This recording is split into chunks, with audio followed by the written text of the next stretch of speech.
안녕하세요. 믿었던 사람을 배신한 대가를 제대로 치르게 만들었던 40대 남자입니다. 1년 전 믿었던 사람에게 제대로 뒤통수를 맞았는데요. 절 배신한 사람은 바로 아내였습니다. 아내의 배신은 제 마음에 큰 상처를 줬고 한동안 절 힘들게 만들기도 했어요. 그렇지만 제대로 배신의 대가를 치르게 된 사람을 보며 세상엔 인과응보라는 게 존재하는구나 느끼기도 했습니다. 이제야 덤덤하게 꺼내볼 수 있는 그때의 이야기를 시원하게 털어놓아 볼게요. 전 저희 집에서 귀한 외동아들로 자랐습니다.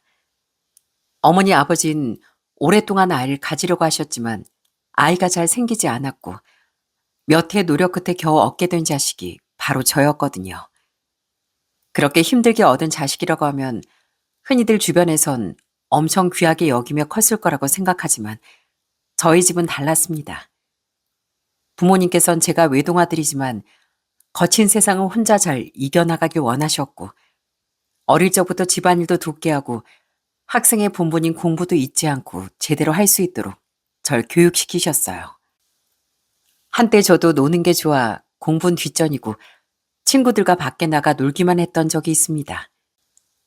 어느 날은 밤 늦은 시간까지 정신없이 놀다 자정이 다 돼서야 집에 들어갔던 날이 있었어요. 엄마한테 호되게 혼나고서 나중에 아버지께서 제 방에 오시더니 조용히 저에게 얘기를 하신 게 있었습니다. 성배야, 넌 지금 학생이고 학생이면 학생의 본분을 다해야 한다. 엄마 아빠는 지금 부모로서 부모의 본분을 다하고 있는데 네가 그렇게 행동하면 우리가 걱정이 되지 않겠니? 노는 것도 좋지만 네 할 일은 다 하고 살아야 하는 거다. 알겠니? 아버진 늘 저에게 단호하게 훈육하시며 제가 바른 길로 걸어갈 수 있게 절 많이 잡아주셨답니다.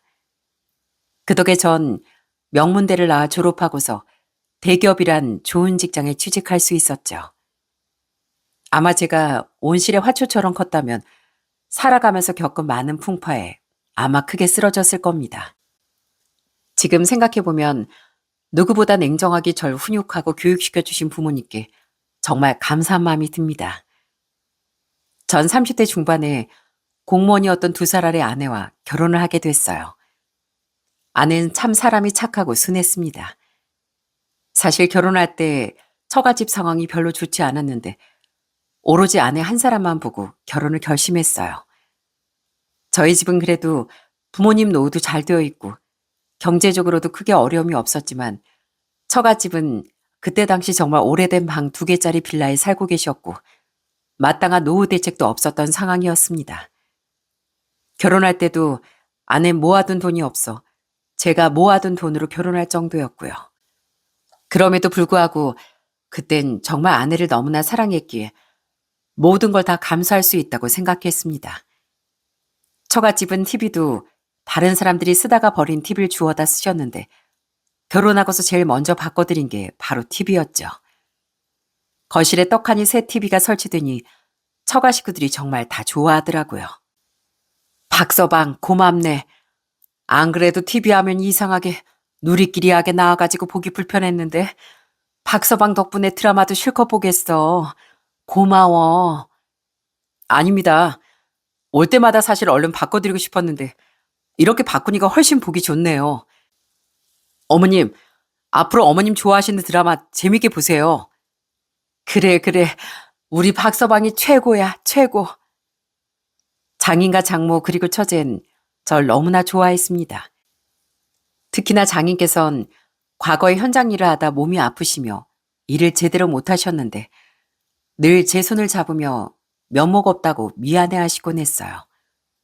그런 장인께선 아무렇지도 않게 정말 제 아버지처럼 대하곤 했고요. 심지어 장인어른을 모시고서 목욕탕도 자주 갔고 등도 밀어드리며 아들처럼 대했답니다. 아버님, 오랜만에 목욕하니까 시원하시죠? 뜨끈한 몸에 몸 좀 풀어야 관절 여기저기 아픈 것도 좀 나아요. 다른 건 몰라도 저 올 때마다 이렇게 목욕탕 한 번씩 같이 가요. 내가 우리 박서방한테 미안해서 어쩌누.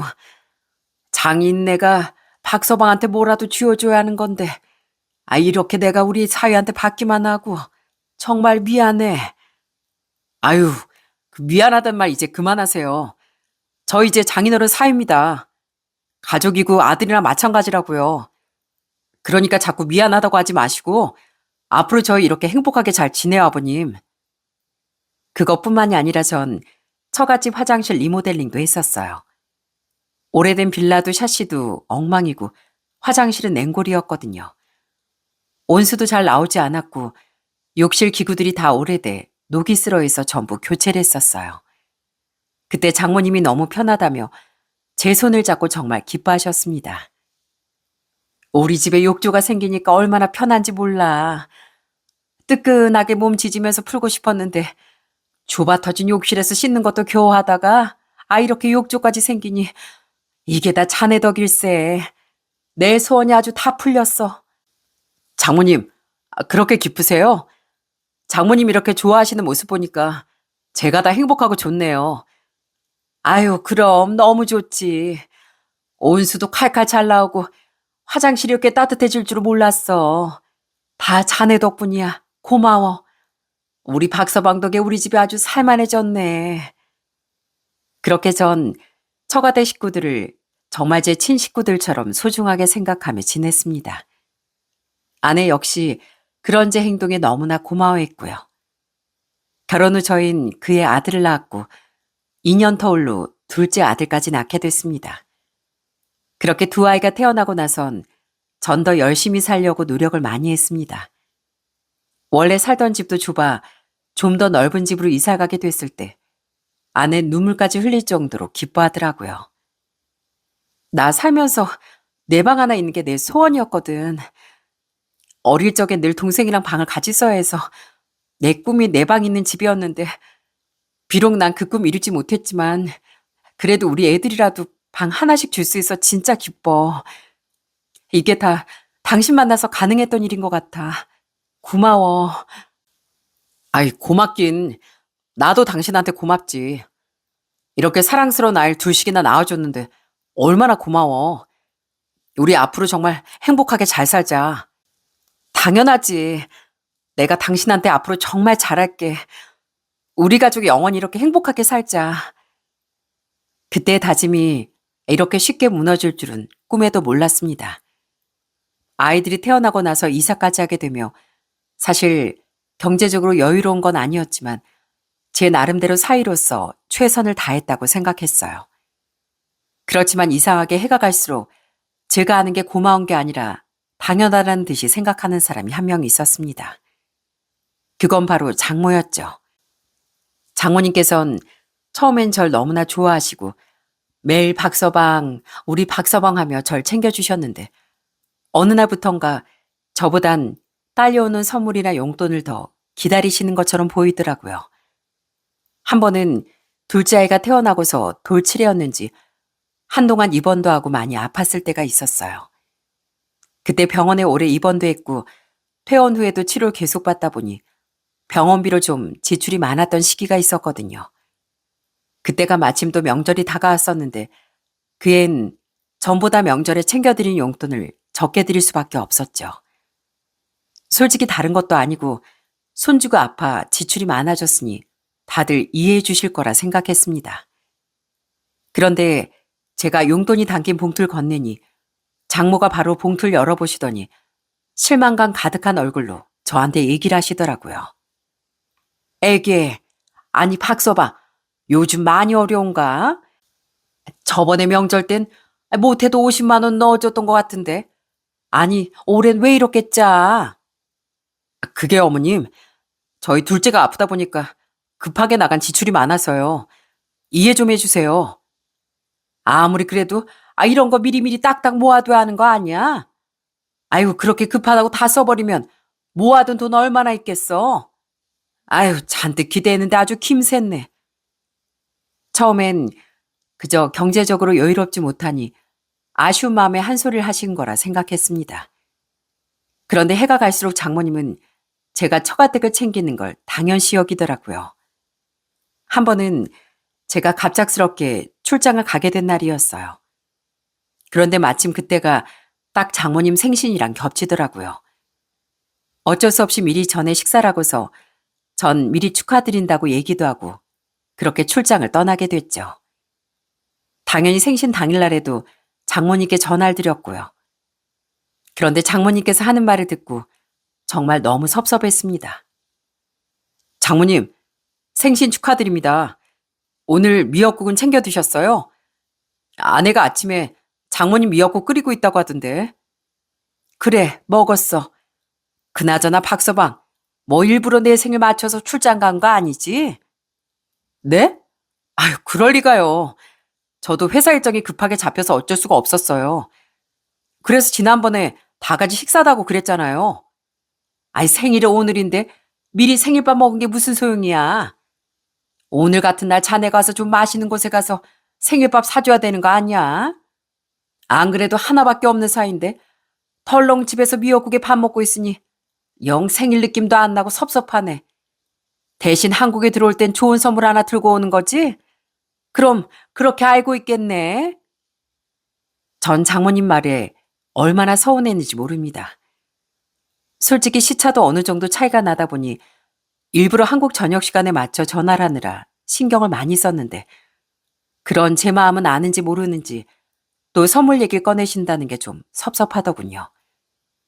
그렇지만 그때까지만 해도 아내와 크게 문제가 있던 것도 아니었고 장모를 제외하고서 장인어른과 처제는 정말 좋은 사람들이었기 때문에 이게 저희 관계에 큰 고민거리가 될 거라곤 생각도 못했었네요. 그러던 어느 날 결혼 7년 차가 넘어가면서 애들도 어느 정도 크고 저 역시 승진을 해 직장에서도 잘 자리를 잡고 일을 하고 있었어요. 그러던 중 아내가 제게 근처 막창집에 가보는 게 어떻겠냐며 얘기를 꺼낸 거였습니다. 여보, 이거 봐봐. 여기 어때? 괜찮은 거 같지? 아니, 저번에 보니까 여기 맛있다고 후기들이 많이 올라오더라고. 그때 왜 새로 생긴 막창집 있잖아. 거기야. 우리도 여기 한번 가볼까? 내일 애들 좀 맡기고 오랜만에 둘이서 술 한잔 하자. 어? 막창? 아휴, 난 막창을 별로 안 좋아하는 거 당신도 알잖아. 근데 여기가 그렇게 맛있대? 완전 맛있대. 한 번만 가보면 안 될까? 나 요즘 일 때문에 스트레스도 많이 받고 술 한잔 마시고 싶단 말이야. 어? 같이 가자. 알았어. 그럼 한번 같이 가보지 뭐. 후기가 그렇게 좋다는데 한번 가봐야지. 그렇게 동네 막창집을 가보게 됐습니다. 그런데 진짜 가보니까 음식 맛도 깔끔하고 특히나 직원들이면 사장님이 엄청 친절하더군요. 평소에 막창은 별로 즐겨하지 않았던 저도 진짜 맛있다고 인정할 정도로 정말 괜찮은 곳이었답니다. 그래서 그 후로 종종 아내와 둘이 술 한잔하고 싶을 때마다 애들을 맡겨두고 그곳에 가기도 했어요. 그러다 보니 그 막창집 사장님과도 어느새 안면이 트이고 서로 인사도 나누곤 했고요. 안녕하세요. 우리 단골 손님분들 오셨네요. 오늘도 똑같은 메뉴를 준비해 드릴까요? 네, 감사합니다. 와, 오늘도 손님이 많네요. 지난번에 보니까 대기까지 있던데 다들 고생 많겠어요. 아닙니다. 잘 돼야 저희도 좋죠. 이따가 서비스 드릴 테니까 천천히 많이 드시고 가세요. 싹싹하고 성격도 호탕한 막창집 사장님은 늘 갈 때마다 손님들에게 정말 잘하더라고요. 나이도 젊은데 손님 응대도 잘하고 거기다 키도 크고 몸도 튼튼하고 잘생겨서 유난히 그곳은 여자 손님들이 많이 찾기도 했습니다. 그래서 아내에게 신기하다고 얘기를 하니 아내는 크게 관심이 없더라고요. 와, 여긴 진짜 사람들 많이 오는 것 같아. 특히나 여자 손님들이 진짜 많다. 그지? 역시 사장님이 잘생겨서 그런가? 그래? 난 잘 모르겠던데. 난 여기 그냥 막창 맛이 좋은 건데. 사장님 얼굴은 나도 자세히 안 봐서 모르겠네. 아내는 정말 다른 사람에겐 별로 관심이 없었고 늘 일과 가정에 충실한 사람이었어요. 그러던 중 결혼 8년 차가 지나갈 무렵 아내가 슬슬 바빠지기 시작했습니다. 일도 바빴지만 퇴근 후 같이 일하는 사람들과 저녁을 먹고 들어오는 시간도 많아지고 주말에도 약속이 있을 때가 많아졌어요. 사실 그때까지만 해도 전 별다른 의심을 하지 않았어요. 왜냐하면 아내도 두 아이들 키우느라 개인적인 시간을 잘 쓰지 못했으니 친구들이나 지인들을 만나고 싶겠거니 생각하고 저도 이해를 했거든요. 그렇지만 아내가 이렇게 바빠지니 장모님은 바쁜 아내를 대신해 제가 처갓집을 챙겨야 한다고 생각했습니다. 한 번은 본가에서 그게 김장을 하는 날이었어요. 저희 어머니께서 다른 건 몰라도 김장은 꼭 손수해야 한다고 고집을 부리셔서 매해마다 김장철엔 꼭 갔었거든요. 사실 아내도 같이 가긴 했지만 어머니는 아내가 일도 하고 애들도 보느라 고생한다며 일은 거의 시키지 않으셨고 저와 동네 분들이랑 같이 김장을 하셨어요. 오히려 아내가 도운다고 하면 어머니는 아내를 말리셨죠. 어머님, 저도 도울게요. 저 뭐부터 할까요? 아유, 아니야. 내내 일하느라 힘들 텐데 뭐하러. 성비하고 같이 하면 돼. 아유, 오늘도 오지 말라니까 괜히 와가지고선 고생만 하는구나. 이따가 저녁 차려줄 테니까 저녁 먹고 가. 매번 이렇게 김치만 받고 가서 죄송해서 그러죠. 아유, 괜찮다니까. 애들이랑 좀 쉬고 있어. 그렇게 어머니는 아내를 많이 배려해 주시고 아내 역시 그런 어머니에게 많이 감사했습니다. 그렇게 그날도 김장을 하고서 마무리를 하는데 아내에게 장모의 전화가 온 거였어요. 그런데 장모의 전화를 받은 아내의 표정이 좋지 않더라고요. 그래서 전 슬쩍 아내에게 물었습니다. 여보, 왜? 어머님이 뭐라고 하셔? 무슨 일 있으시대? 아니, 그게 아니고 당신이 좀 받아볼래? 그러더니 저에게 장모님 전화를 바꿔줬는데 그때 장모님이 하는 얘기가 정말 기가 막히더라고요. 박서방, 오늘 우리 딸 데리고 가서 김장했다며? 몇 포기? 300포기랬어? 아유, 세상에 그 많은 걸 어떻게 오늘 다 했대. 고생했겠네. 아닙니다. 동네 분들이랑 다 같이 해서 그게 힘들진 않았어요. 근데 장모님, 무슨 일로 전화하셨어요? 어, 아니, 다른 게 아니고, 자네도 생각이 있으니 그냥 빈손으로 오진 않을 거라고 내 믿는다만, 못해도 김치통 3개 너끈히 채워서 가지고 올 거지? 네? 아니, 그게 무슨, 아니, 쉬는 날 우리 딸 대동해서 그 많은 김장을 했으면 우리한테 그 값을 치러야지. 우리 귀한 딸이 힘들게 했으면 그 정도는 기본으로 챙겨야 하는 거 아니야? 기왕이면 양념도 듬뿍듬뿍 해서 꽉꽉 채워서 가지고 와. 올라오는 길에 여기다 퍼다 주고 가면 되겠네. 장모님, 죄송하지만 저희가 한 통은 드릴 수 있어도 3통까진 드리기 힘들 것 같아요. 이것도 다 동네 분들 나눠 드실 거고 저희 부모님 댁이랑 저희랑 나눠 먹어야 하거든요. 대신 한 통은 가지고 가겠습니다. 뭐? 한 통 가지고 누구 코에 붙여? 우리 집에 3통 가지고 와야지. 솔직히 요즘 며느리 데리고 김장하는 집이 어디 있다고? 자네 그렇게 생각하면 안 되네. 아무튼 3통 가지고 오는 걸로 알고 고긴 내가 사서 수육할 테니까 저녁은 우리 집에서 먹게나. 그렇게 전화를 끊어버리시는데 정말 너무 황당하고 어이가 없었어요. 제 표정에 아내가 처갓댁에 줄 한 통과 저희 집 김치 한 통만 챙기고서 부랴부랴 올라왔지만 올라오는 내내 기분이 좋진 않더라고요. 솔직히 처갓댁에 가고 싶지 않았습니다. 그런데 제가 가고 싶지 않다고 하니 아내가 저한테 툴툴대며 얘기를 하더라고요. 엄마 입장에선 그게 좀 싫을 수도 있지. 솔직히 나 오늘 김장하러 가야 된다고 하길래 내 주변에선 다들 경악하더라. 당신이 섭섭한 것도 알겠는데 우리 엄마가 못할 말한 것도 아니잖아. 뭐? 아니 어떻게 지금 이 상황에 장모님 편을 들어? 솔직히 당신 가서 뭐 아무것도 안 했잖아. 안 그래도 지금까지 매해 김장하면 처갓집부터 챙겨드렸는데 이제 너무 당연하게 생각하시니까 기분이 좋지 않지. 알았어. 그럼 오지 마. 진짜 남자가 돼서 째째하다 정말. 그날 정말 아내랑 크게 다퉜습니다. 솔직히 저희 집에선 매 명절이나 특별한 날이면 늘 처가댁을 내내 챙겼었는데 처가댁에선 초반에만 고마워하셨지 점점 시간이 갈수록 당연하게 생각하셨거든요. 그런 것들이 점점 쌓이며 저도 속으로 서운했던 것 같습니다.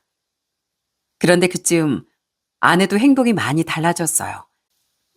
사실 일이 아무리 바쁘다고 하지만 그래도 가정일에 좀 관심이 있어야 하는데 애들 유치원에서 하원하는 거나 주말이나 늘 약속 때문에 나가기 바빴거든요. 처음엔 같이 사회생활하는 사람이니 이해를 해보려고 했지만 날이 갈수록 아내 행동도 좀 수상해지더라고요. 매일같이 술자리 만들고선 집에도 늦게 들어오는 꼴을 보고서 도저히 못 참고 아내에게 한 소리를 했습니다. 당신 요즘 대체 밖에서 뭐 하고 다니는 거야? 애들 걱정은 안 해? 아무리 사회생활이라지만 그래도 애들 먼저 챙겨야지. 나만 엄마야? 당신도 아빠잖아. 당신이 챙기면 될 걸. 왜 나한테 그래? 나도 좀 다른 사람들도 만나고 사회생활 좀 하자. 어? 남들은 맞벌이 하느라 고생한다, 힘들겠다 위로해주는데 당신 대체 왜 그러는 거야? 뭐? 지금 누가 할 소리 하는 건데? 요즘 계속 나만 애들 돌봤던 거 당신 몰라? 당신 아주 주말까지 내내 약속 있다고 나가기만 했잖아. 아이, 그 잔소리 좀 그만해. 당신 잔소리 때문에 내가 아주 집에 들어오기가 싫어. 어? 어느 순간부터 아내는 집에 들어오는 시간이 늦어졌고 집에 오기만 하면 짜증만 내기 시작했습니다. 특히 애들이 조금이라도 아내 심기를 거슬리게 하면 별것도 아닌데 크게 화를 내고 감정적으로 대하더라고요.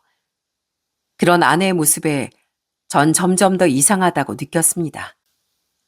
그러던 어느 날 친구와 같이 밥을 먹고 온다던 아내가 웬일로 술을 마신 지 좀 일찍 들어왔더라고요. 그러더니 아내는 집에 오자마자 피곤하다며 잠이 들었습니다. 그런데 그때 아내의 핸드폰이 울리더라고요. 처음엔 아내가 자고 있으니 그냥 놔뒀었는데 한 번 끊기고 나서도 또 전화가 오고 또 전화가 오는 겁니다. 무슨 급한 일인가 해서 받았는데 전화기 너머로 들리는 소리를 듣고 깜짝 놀랐어요. 바로 목소리가 남자 목소리였거든요. 여보세요? 누구시죠? 지금 아내가 자고 있어서요. 아, 죄송합니다. 전화 잘못 걸었습니다. 그러더니 확 끊어버리는데 아무리 생각해봐도 좀 이상하더라고요. 잘못 건 번호면 이렇게 연달아 계속 전화를 걸진 않을 것 같은데 전화번호가 저장되어 있지도 않고 좀 수상하다 싶었습니다. 그래서 전 그 번호를 제 핸드폰에 저장을 해보게 됐어요. 여러분들도 핸드폰 번호 저장하면 메신저 어플에 친구로 뜨지 않습니까? 그런데 딱 그 어플에 올라온 사진을 보고 진짜 경악을 금치 못했었네요. 제가 잘 아는 얼굴이더라고요. 더군다나 메인 사진에 떡하니 올라온 가게 홍보글이 있어 한눈에 누군지 알아볼 수 있었어요. 그 사람은 바로 저희가 자주 갔던 막창집 사장님이었어요. 이게 도대체 무슨 상황이지 싶던 순간 딱 떠오르는 게 있었습니다. 아내가 요 근래에 지인들이랑 술 약속이 있으면 허구한 날 그 막창집에 갔던 게 기억이 나더라고요. 뭔가 수상한 냄새가 난다 싶어 전 그때부터 아내 뒷조사를 시작했습니다. 그리고 밝혀진 진실에 경악을 금치 못했어요. 아내는 정말로 그 막창집 사장과 바람이 난 거였습니다. 그동안 지인들과 약속이라며 늦을 거라고 했던 날마다 아내는 그 상간남과 미래를 저지르고 있었더라고요. 집에 올 때면 철저히 서로 나눈 메시지며 모든 걸 다 삭제하고서 들어오는 거였고요. 이제야 그동안 아내가 왜 이렇게 이상하게 굴었는지 모든 게 이해가 되기 시작했죠. 그리고 동시에 큰 배신감이 들었답니다. 아이들과 저에게 쓸 시간도 없이 아내는 불륜에 완전히 빠져 있었더군요. 솔직히 그때까지만 해도 아내와 얘기를 한번 해보고 싶었어요. 아직 애들이 어리기도 하고 이혼이 고민되긴 했지만 완전히 결정된 건 아니었거든요. 그런데 제 마음이 분노에 휩싸이게 된 사건이 하나 생겼습니다. 그날은 첫째가 오랜만에 엄마 아빠랑 같이 놀러 가자고 며칠 전부터 졸랐던 날이었어요. 그런데 아내가 당일날 급하게 지방 친구 부모님 장례식장에 가야 한다고 얘기를 한 겁니다. 전 그게 딱 거짓말일 거라 느껴졌어요.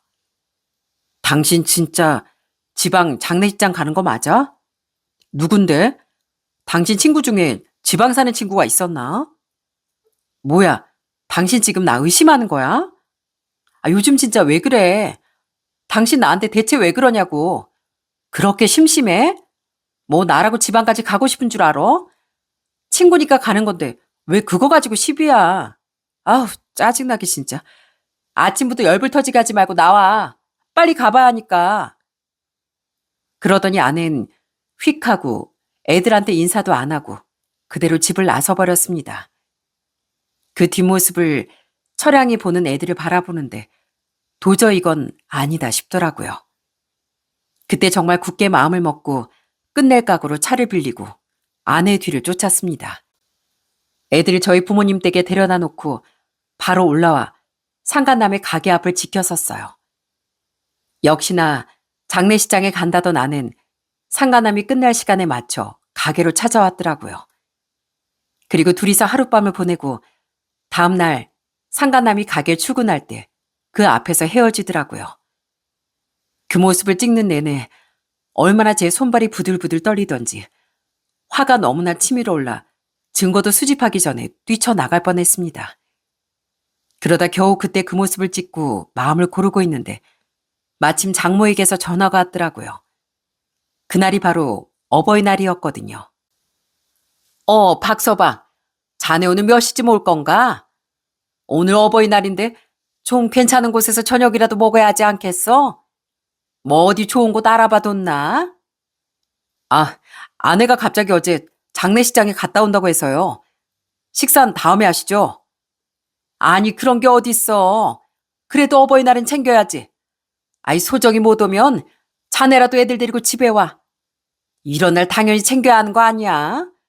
아, 선물이라도 싸들고 와야 되는 건데 어떻게 장모가 먼저 사위한테 전화해서 이런 말하게 만들어? 전 장모의 말에 너무나 기가 막히고 어이가 없었습니다. 지금 이 상황에 무슨 처가댁이고 어버이날이겠습니까? 속이 터지고 열불이 나는데 장모의 말까지 들으니 정말 미쳐버릴 것 같더라고요. 그런데 장모는 멈추지 않고 제 속을 아주 박박 긁어댔습니다. 아이, 설마 저번처럼 또 여유롭지 않다고 쬐깐한 용돈으로 퉁치는 거 아니겠지? 올해 어버이날은 아주 작년 거까지 합해가지고 제대로 해야지. 네, 알겠습니다. 제가 선물 제대로 준비하고 가겠습니다. 오, 그래? 역시 우리 박서방이야. 내 기대를 망치지 않을 줄 알았어. 내가 아주 많이 기대하고 있을게. 이번엔 내가 기절할 만한 선물 제대로 준비하겠지? 그럼 기대하고 있을 테니까 잘 준비하고 오게나. 그렇게 전 장모의 전화를 끊고 솟아오르는 분노를 겨우 참고 차에서 내려 뚜벅뚜벅 그 막창집으로 향했습니다. 그리고 막창집에 들어서자 그 상간남이 아무렇지 않게 절 반기더라고요. 사장님, 오랜만에 오셨네요. 어떻게 혼자 오셨어요? 사모님은요? 뻔뻔하게 웃으며 저에게 아무렇지 않게 말하는 그 상간남의 얼굴을 보며 전 참아왔던 분노를 결국 폭발하고 말았습니다. 사모님? 내 아내? 내 아내 조금 전까지 너랑 있었잖아, 이 자식아. 그게 무슨 소리세요? 이게 어디서 발뺌이야? 니들 둘이서 하룻밤 보낸 거 내가 다 찍었어. 이거 보고도 발뺌할 거야? 그렇게 전 찍어둔 증거들을 상간남에게 내밀었습니다. 누가 봐도 연인으로 볼 법한 사진들이 주르륵 나오자 상간남은 엄청 당황해 하더라고요. 그리고 주변에 있던 다른 손님들도 그 모습을 보며 수군대기 시작했습니다. 가게 사장이란 놈이 손님하고 바람을 피워? 언제까지 속일 수 있을 줄 알았어? 남의 가정 파탄내고 네가 무사할 줄 알았어? 사장님, 진정하시죠. 제가 다 설명하겠습니다. 설명은 무슨 설명? 남의 여자랑 바람 피우면서 뭔 설명을 하겠다는 거야? 내 가정 깨뜨렸으니까 어디 한번 네 가게도 한번 깨줘봐. 그러고선 전 고래고래 소리를 치기 시작했어요. 그러자 가게 직원들도 손님들도 다들 수군대며 상간남을 향해 손가락질을 하더라고요. 그러자 상간남은 저에게 매달려 애걸복걸 빌기 시작했습니다. 사장님, 제발 진정하시고요. 일단 나가서 얘기하시죠. 예? 제가 정말 잘못했습니다. 여기 손님들도 많이 계시니까 일단 나가서 얘기하세요. 네? 제가 나가서 다 설명하겠습니다. 일단 나가시죠. 보는 눈도 많은데 나가서 얘기하세요. 그렇게 전 상간남을 데리고 차에 올라타게 됐어요. 상간남은 차에 타자마자 저에게 잘못했다며 싹싹 빌더라고요. 사장님, 죄송합니다. 제가 그러려고 그런 게 아니고요. 어쩌다 보니 술 한 잔씩 하게 됐고, 그래서 한 번 실수했던 건데 자꾸 만나자고 해서 정말 죄송합니다. 제가 정말 애비 10개라도 할 말이 없습니다. 정말 잘못했습니다. 죄송하다면 다야? 남의 가정 이렇게 다 파탄내고서 죄송하다고 꼴랑 말이면 다냐고. 필요 없고 나 내일부터 네 가게 앞에서 1인 쉬라든 뭐라든지 나도 네 거 하나 제대로 망가뜨릴 거니까 각오해. 사장님, 절대 안 됩니다. 저 가게 진짜 힘들게 운영하는 거예요. 이거 망하면 진짜 제 인생 망합니다. 제발 부탁드릴게요. 네? 저 이제야 단골 손님들도 많아지고 입소문도 많이 나서 가게 잘 운영하고 있는데 이대로 망해버리면 저 진짜 안 됩니다. 제발 부탁드릴게요. 제가 어떻게 하면 되겠습니까? 사장님이 하라는 대로 제가 다 하겠습니다. 눈물까지 글썽이며 상간남은 저에게 빌고 또 빌었습니다. 전 당장이라도 정말 묵사발을 만들어버리고 싶었지만 꾹꾹 참고서 얘기를 했어요. 그래? 그럼 뭐든 내가 하라는 대로 할 수 있겠어? 내가 어떻게 네 말을 믿어? 뒤에서 이렇게 딴짓이나 하고 있었는데 그런 네 말을 어떻게 믿냐고? 네, 제가 진짜 사장님 하라는 대로 다 할 테니까 제발 저희 가게만은 건들지 말아주세요. 제발 부탁입니다. 저 이거 아니면 진짜 망해요. 안 그래도 겨우 자리 잡았는데 제발 다른 건 다 할 테니까 가게만큼 건들지 말아주세요. 그럼 나랑 어디 좀 가자. 각성 거기 가서 쓰자고. 거기 다 준비돼 있으니까 지금 당장 나랑 가. 네? 어디를요? 왜, 싫어?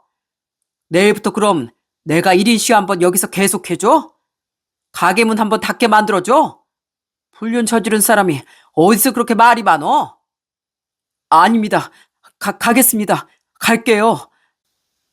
그렇게 전 상간남을 데리고 어디론가로 향했습니다. 제가 향한 곳은 바로 처갓집이었어요. 빌라 2층이었던 처갓집에 딱 도착해 초인종을 누르니 안에서 장모가 나오더니 문을 열어주더라고요. 그러더니 반갑게 절 보며 얘기를 하시더군요. 아이고, 박서방, 벌써 왔나? 선물 마련하느라 좀 걸릴 줄 알았는데 마침 소정이가 근처에 있다고 해서 여기 왔는데 어떻게 박서방하고 딱 맞춰서 왔어? 애들은 사돈댁에 가 있다며? 아니, 근데 옆에 이분은 누군가? 장모님, 제가 소개를 해줄 사람이 있어서요. 들어가서 인사하시죠. 그렇게 저와 상간남은 처갓댁으로 들어가게 됐습니다. 그러자 거실에 앉아있던 아내가 같이 들어온 상간남을 보고 얼굴이 새하얗게 질리더니 벌떡 일어나더니 입을 틀어막고선 당황해 하더라고요. 여보, 어떻게... 뭐야, 소정이 너도 아는 사람이야? 그래, 박서방. 누구시길래 우리 집까지 데리고 와서 소개를 해주겠다는 건가? 박서방하고 친한 사람이야? 우리 소정이도 잘 아는 거 보니 이렇게도 아는 사이인가 보구만. 네, 장인어른. 아주 잘 알죠. 저보단 아내가 더 잘하는 사람이죠. 오늘 어버이날 선물은 제가 이 사람으로 선물해드리려고요. 그러자 장모가 제 말을 듣고선 얼굴을 잔뜩 찡그리더니 투덜대기 시작하더라고요. 뭐? 아니, 선물이라는 게 사람 소개시켜주는 거라고? 아니, 자네 지금 나랑 장난하나? 내가 기절할 만한 선물 잔뜩 기대한다고 했지? 뭐 사람 소개해달라 그랬어? 자네가 이렇게 말이 안 통하는 사람인 줄 몰랐네. 아니요, 아마 기절하실 텐데요. 자, 얼른 네 소개해야지. 아이, 이게 뭡니까? 각서만 쓰면 된다고 하셨잖아요. 왜? 네 입으로 말 못하겠냐? 그래, 네 입으로 말 못하겠으면 내가 말해주지. 그러니까 이쪽은 따님이랑 바람 피고 있는 상간남입니다. 이 사실 선물로 밝히려고 여기까지 왔네요. 뭐라고? 아니, 그게 사실인가? 네, 사실입니다. 저 사람 저 몰래 이 상간남하고 만나고 있었고요. 이참에 다 밝히고 저희도 끝내려고요. 지금까지 불륜 저지르면서 집사람 가정에 소홀하고 애들도 제대로 안 돌봤습니다. 그래서 저 그만하려고 데리고 왔습니다. 제 말에 그 자리에 있던 장인과 장모 그리고 처제까지 모두 다 경악을 하며 아내를 쳐다보기 시작했어요. 아낸 그 자리에서 벌벌 떨며 얘기를 하더라고요. 여보, 왜 그래? 그게 아니라 여보, 우리끼리 얘기하자. 어? 여기까지 데리고 와서 뭐 하는 거야? 나랑 얘기해. 우리 가족들까지 알 필요는 없는 거잖아. 왜? 우리가 따로 얘기할 게 뭐가 있어? 장인어른 장모님 제가 사이로서 오늘이 아마 마지막 날이 될 것 같네요. 이 사람 우리 동네 막찬집 사장이라 이렇게 바람이 났습니다. 이거 보시죠. 그러면서 전 그동안 모아왔던 증거들을 처가 식구들에게 모조리 보여줬습니다. 그 증거 사진들을 보며 장인과 처제는 두 눈을 질끈 감았고 장모는 정말 기가 막혀 하더라고요. 옆에서 아내는 안절부절 어쩔 줄을 몰라 했고요. 여보, 나가자. 나가서 얘기하자고. 이게 대체 뭐 하는 거야? 뭐 하긴 최후 통보하는 거지. 전 지금까지 이 집에 최선을 다했다고 생각합니다. 자, 이렇게 다음 사이로 맞이할 사람까지 제가 친히 데리고 왔으니 어디 한번 잘 지내보시죠. 장모님 선물 기가 막힌 거 가지고 오라고 하셨죠? 자, 이렇게 아주 기가 막힌 선물 데리고 왔습니다. 많이 놀라신 것 같은데 제가 제대로 준비한 것 같네요. 아니, 박서방, 어떻게 오늘 같은 날? 오늘 같은 날이라고요? 네, 저도 오늘 같은 날 이러고 싶진 않았습니다. 그런데 장모님 저한테 전화하셔서 뭐라 하셨어요? 작년엔 덜했으니 올해는 기가 막힌 선물 준비하라고 하셨죠? 전 이 집에 지금까지 못한 게 없다고 생각합니다. 그런데도 어떻게 더 바라고 또 더 바라실 수가 있으세요? 저 더는 못하겠습니다. 심지어 바람난 아내까지 참여한다면 더더욱 못하겠네요. 그런 제 말에 아내는 제 팔을 부여잡고 말리기 시작했습니다. 여보, 왜 그래? 그게 무슨 소리야? 못하겠다니. 일단 나랑 얘기 좀 하자. 아유, 사장님, 왜 그러십니까? 각서만 쓰면 된다면서요. 아이, 이러시면 어떻게 합니까? 각서? 아, 생각해보니까 각서는 됐어. 이미 증거도 있고 각서를 따로 받을 필요도 없겠더라고. 대신 상간남 소송 내가 제대로 준비해가지고 갈 거니까 그렇게 알고 어디 한번 잘 준비해봐. 당신도 젊은 사람이랑 놀아나서 가정도 다 버릴 준비가 된 것 같은데. 그래, 내가 이참에 놓아줄 테니까 어디 한번 잘해봐. 그러자 아내와 상간남은 무릎을 꿇고 저에게 빌기 시작했습니다. 여보, 내가 잘못했어. 어? 내가 정말 잘못했어. 내가 다시는 안 그럴게. 내가 미쳤었나 봐. 내가 눈이 돌아서 순간 잘못 생각한 것뿐이야. 우린 그냥 딱 한 번 만난 거야. 그치? 네, 맞습니다, 사장님. 저희 진짜 딱 한 번만 그랬던 거지. 정말 죄송합니다. 한 번만 용서해 주세요. 네? 한 번? 야, 니들은 숫자도 못 세냐? 내가 그동안 니들 그러고 다니는 거 한두 번 봤는 줄 알아? 어디서 또 입을 털고 있어? 하긴 그 정도 거짓말 할 정도는 돼야 바람을 피겠지. 아, 됐고. 난 니들 따윈데 더 이상 시간 쓰고 싶지 않으니까 더러운 니들끼리 살든지 말든지. 그제서야 장인과 처제가 아주 화를 내며 아내의 등짝을 내려치기 시작했습니다. 아내는 눈물만 뚝뚝 흘리며 아무 말도 못하더라고요. 언니, 아니 진짜 어떻게 형부한테 그럴 수가 있어? 대체 무슨 짓을 하고 다니는 거야? 어떻게 애까지 있는 사람이 밖에서 이런 더러운 짓을 하고 다녀? 형부가 우리 집에 얼마나 잘했는데 어떻게 형부한테 이럴 수가 있냐고. 이소정 너 어떻게 예비 얼굴에 이렇게 똥칠할 수가 있어? 박서방 같은 남편이 어디 있다고 바람을 피워? 이게 정말 너 이거 어쩔 거야? 어쩔 거냐고? 당장 싹싹 빌지 못해? 당장 싹싹 빌어. 그런데 그 와중에도 장모란 사람은 머릿속으로 계산을 하고 있었더라고요. 그 난리통의 장모는 아내를 타박하며 뭐라고 했는지 아시나요? 진짜 기가 막혔습니다. 으이구, 넌 하필 바람을 피워도 어디 막창집 하는 사람이랑 바람을 피워? 아이, 피우려면 변호사 아니면 의사나 그런 사람을 피워야지. 고른 게 겨우? 아유, 정말. 아니, 이 사람아. 지금 그걸 말이라고 해? 결혼한 사람이 바람 피우는 게 말이 안 되는데 지금 무슨 소리 하고 있어? 아니, 나도 속상해 그러지, 속상해서. 박서방은 대기업이나 다니는데 아유, 정말. 끝까지 장모란 사람은 자기 이득에만 눈이 멀어 있더라고요. 그 모습에 전 더 마음이 떨어졌던 것 같습니다. 자기 욕심이 한도 끝도 없이 바라기만 했던 장모나 본능에 충실한 나머지 가정마저 배신한 아내나 아주 똑같이 느껴졌어요. 그동안 제가 뭘 위해 가정을 지키고자 아등바등 살아나 싶은 생각이 들어 허무하기도 했고요. 그래서 처가댁을 그냥 나가려고 했습니다. 그제서야 아는 나가라는 제 발목을 부여잡고서 빌기 시작했습니다. 여보, 내가 진짜 잘못했어. 어? 다시는 안 그럴게. 나 다시는 그런 짓 안 할 테니까 제발 한 번만 좀 용서해줘. 우리 애들도 있잖아. 그저 한순간 실수일 뿐이야. 제발 용서해줘. 용서 같은 소리 하고 있네. 애들을 생각했으면 진작에 네가 끝냈겠지. 뭐, 한순간 실수?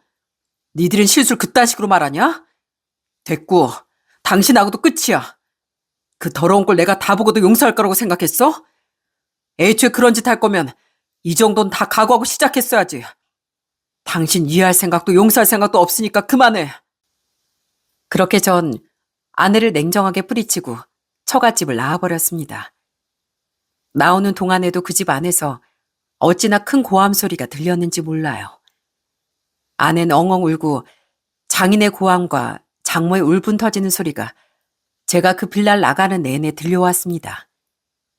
그 뒤로 전 이혼 소송을 준비했어요. 당연히 상간남 소송도 함께 시작했고요. 사실 본가에 이 사실을 알리는 게 제일 걱정이 되더라고요. 부모님 두 분 다 이젠 70이 넘으셔서 연세도 많으시다 보니 큰 충격을 받으실까 그게 제일 고민이었거든요. 다행히 부모님께선 처음에 많이 놀라시긴 했지만 이내 절 더 걱정하며 위로해 주시더라고요. 사실 그동안 상간남과 아내 때문에 분노에 휩싸여 제 슬픔도 잘 모르고 있었는데 그날 아버지께서 저한테 해주신 말을 듣고 정말 많이 울었습니다. 성배야, 많이 힘드냐? 아니, 아버지. 이미 일어난 일 어쩔 수 없죠, 뭐. 성배야, 그래도 힘들 땐 힘들다고 해라. 슬프면 슬프다고 하고 네 엄마랑 아버지 걱정에 꾹 참고 말할 필요 없다. 우린 항상 네 편이야. 그래, 혼자 얼마나 힘들었냐. 어디다 말도 못하고 얼마나 힘들었겠어. 다 괜찮다. 괜찮아질 거야. 전 제 아들들과 부모님을 위해서라도 무너질 수가 없었어요. 그래서 굳게 마음을 먹고 이혼 소송과 상간남 소송을 계속 진행했습니다. 아낸 끝까지 이혼만 하고 싶지 않다고 했지만 결국 법원에선 제 손을 들어줬고 저흰 이혼을 하게 되었어요. 아이들 양육권도 제가 가지고 오게 되었고요. 그리고 아내가 공무원이라 그런지 양육비도 꼬박꼬박 받을 수 있게 됐습니다. 그리고 이혼할 때쯤 장인어른에게서 연락이 한 번 온 적이 있었어요. 사실 장모는 저에게 늘 바라기만 했지만 장인어른은 저에게 항상 미안해 하셨던 분이시라 그 전화를 무시할 수가 없더라고요. 그렇게 전화를 받으니 장인어른께선 제게 사과를 하시더군요. 박서방, 정말 미안하네. 내가 내 딸 교육을 잘못시켜서 이런 일까지 겪게 하고 말이야. 자네한테 내가 정말 미안할 뿐이네. 내가 살다 정말 이런 일까지 겪을 줄은 몰랐어. 어디 자네 같은 사이가 있다고. 자네 장문 지금 알아누웠네. 딸 얼굴도 보기 싫다고 소정이도 내쫓았어. 자네가 받은 상처가 이걸론 치유가 되지 않을 거라는 거 알지만 내 자네한테 정말 미안하다는 말을 하고 싶었네. 그동안 너무 고맙고 미안했네. 따뜻하고 늘 절 위해 주셨던 장인어른의 마지막 말을 들었을 땐 정말 눈물이 나오더라고요. 처제 역시 저에게 따로 미안하단 연락이 왔었고요. 저도 참 마음이 아팠지만 그래도 끊어진 인연을 다시 이어붙이긴 어려울 것 같다고 생각하고 그 후론 연락을 주고받진 않고 있습니다. 그 후 전 아는 처갓집에서도 쫓겨나 혼자 생활한다고 들었습니다. 아예 처갓집에선 전 아내를 받아주지 않았고 만나지도 않는다고 말하더라고요. 전 아내는 매달 꼬박꼬박 애들 양육비를 보내고 있고 간간히 면접 교섭을 하고 있습니다. 그나마 가정을 자신이 깨뜨렸다는 죄책감 때문인지 애들한텐 그래도 잘하려고 하네요. 진작에 가정의 소중함을 느꼈으면 얼마나 좋았을까 싶지만 이미 다 지나간 일 되돌릴 수는 없다고 생각합니다. 그동안 저희 아이들도 짜증 많고 화 많은 엄마를 계속 겪다 보니 면접 교섭을 하고 와도 엄마 그다지 찾지도 않더라고요. 이것 또한 전 아내가 받는 벌이라고 생각합니다. 대신 앞으로는 그저 이젠 엄마로서의 자리라도 잘 지켜나가주길 바랄 뿐이에요. 그리고 그 상간남은 어떻게 됐냐고요? 아주 제대로 벌을 받았습니다. 그 상간남과 전 아내가 불륜을 저지르게 된 가정이 알려지게 되며 난리가 한번 났었어요. 전 아내가 자주 그 가게에 가다 보니 상간남이 합석을 하게 됐고 같이 술을 마시다 불륜으로 이어지게 된 것이 동네 커뮤니티 사이트에 올라가게 됐고 그렇게 온 동네방네 소문이 나버린 거였죠. 그러니 어느 누가 와서 막창을 먹겠어요? 거기다 그 사장이란 자식이 불륜도 모자라 직원들한테도 아주 못되게 굴었나 봅니다. 불륜을 저지르며 가게를 제대로 못하니 오히려 직원들을 갈구고 힘들게 시달리게 했던 거였죠. 결국 직원들도 죄다 그만두고 불륜 가게라고 소문나 다시 찾아오는 손님도 직원들도 없어 얼마 못 가 망해버리고 말았답니다. 가정을 깨트린 결과가 이렇게 처참하게 끝이 나고 말았네요. 그저 남은 생각지도 않고 자신의 욕심만을 우선으로 생각한 사람들은 결국 모든 걸 다 잃은 채로 끝이 났습니다. 이게 다 본인들이 직접 만든 결과라고 생각해요. 전 이혼 이후 아이들을 키우며 잘 지내고 있습니다. 사실 처음엔 좀 힘든 시기도 많았고 잠도 잘 못 자기도 했어요. 주변에 이혼했다는 얘기를 꺼내는 것도 많이 주저했었고요. 다시 제 이야기를 한다는 게 좀 머뭇거리게 되더라고요. 그러다 점점 시간이 지나며 제 마음도 어느덧 괜찮아지고 이젠 편안하게 잘 지내고 있답니다. 부모님께서 자주 올라오셔서 우리 애들도 봐주시고 살림도 많이 도와주시니 너무 죄송하고 감사한 마음으로 살고 있어요. 이렇게 시간이 지나고 나니 정말 시간이 약이라는 게 맞는 것 같습니다. 참을 수 없는 배신감에 몸서리치던 날들도 많았는데 이젠 웃는 날이 더 많아지고 있네요. 앞으로도 전 저희 애들과 행복하게 잘 지내보려고 합니다. 남에게 눈물 나게 하는 사람은 자신에게 피눈물 나게 하는 일이 생기기 마련이란 말이 있죠. 전 그 말이 꼭 맞다고 생각합니다.